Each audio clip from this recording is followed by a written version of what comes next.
Coucou!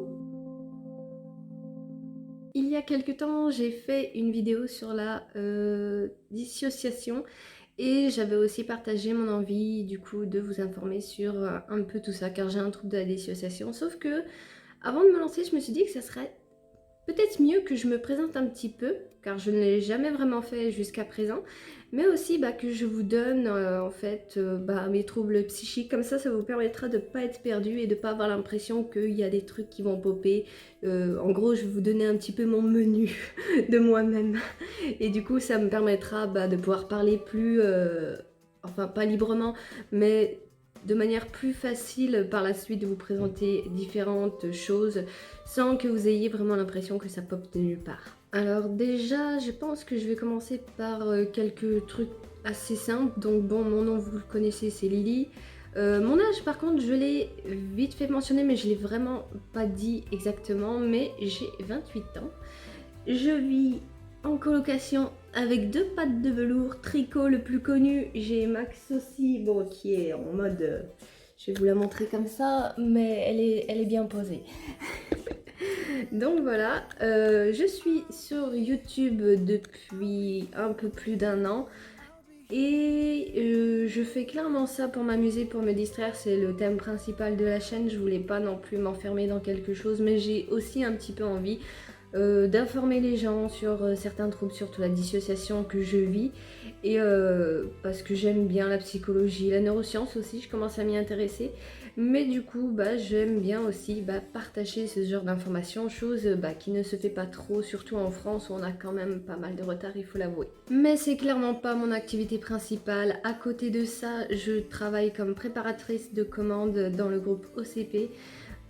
Alors, à chaque fois que je dis ça, les gens ne comprennent pas, mais pour vous simplifier vraiment le truc, dites-vous que c'est moi en fait qui fais les livraisons des pharmacies. C'est moi qui leur procure leurs produits en fait, les médicaments. Je suis quelqu'un d'assez curieuse, très curieuse même. J'arrive à m'intéresser à tout en fait. Bon après j'ai quand même des penchants, enfin des spécificités comme la psychologie, j'aime bien la photographie aussi, j'aime bien lire. Mais ouais, si je dois vraiment choisir quelque chose, je dirais je m'intéresse vraiment à tout, je suis vraiment un esprit très curieuse. Enfin on va passer du coup à mes troubles psychiques car je ne l'ai pas dit spécifiquement, mais j'ai un trouble de la dissociation, mais pas que, en fait c'est pas aussi simple que ça. Alors là, je vais baisser les yeux sur mes notes. Donc, j'ai un ATDS, un trouble de la dépersonnalisation, un trouble de la déréalisation qui pour moi sont liés aux troubles dissociatifs de base. Mais on peut avoir des troubles de déréalisation et de dépersonnalisation séparés et c'est ce que j'ai.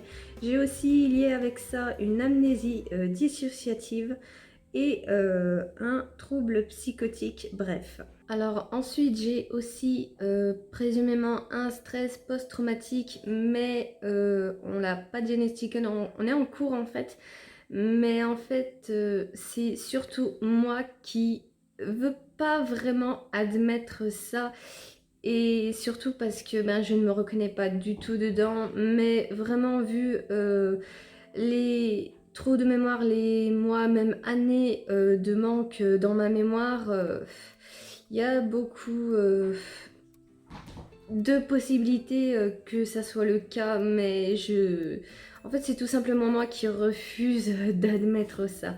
Mais en tout cas c'est pas encore officiel en tout cas, donc gardez ça vraiment entre parenthèses. Et avec ça, il y a aussi un potentiel TDA, donc un TDA sans hyperactivité, mais on est aussi en train de vérifier ça parce que ce n'est pas sûr. Bon, comme vous l'avez compris, je suis donc suivie par quelqu'un, je suis en thérapie en ce moment, et clairement je compte pas en parler plus que ça. Je n'ai pas envie de dévoiler beaucoup de choses à ce propos, car je vois bien sur d'autres chaînes les scandales. C'est tellement pas la personne en elle-même qui fait ce genre de scandale, mais plutôt les gens, les haters, je crois qu'on dit comme ça si je le prononce bien, mais qui font tout le temps des scandales, des manières en mode ça n'existe pas, ou tu fais semblant et tatati et tatata. Et je vois qu'il y en a qui poussent vraiment loin, qui suivent même certaines personnalités, qui les stalkent, qui cherchent vraiment à savoir si les personnes mentent. Et c'est pour ça que j'ai pas envie d'en parler plus que ça, donc c'est tout ce que vous aurez comme info. Et voilà, j'ai fini. C'était une vidéo rapide pour vous donner clairement les petits troubles que j'ai, donc certaines choses dont je risque de parler, et vu que j'ai un trouble de dissociation et aussi des troubles psychotiques, je voulais pas que c'est l'air de sortir de nulle part quand je déciderais de parler de ci ou de ça. Donc je voulais au moins faire une petite vidéo pour vous informer de ce que j'ai, d'où j'en suis aussi, et que les choses soient claires. Voilà, tout simplement. Et je vous laisse pour la prochaine.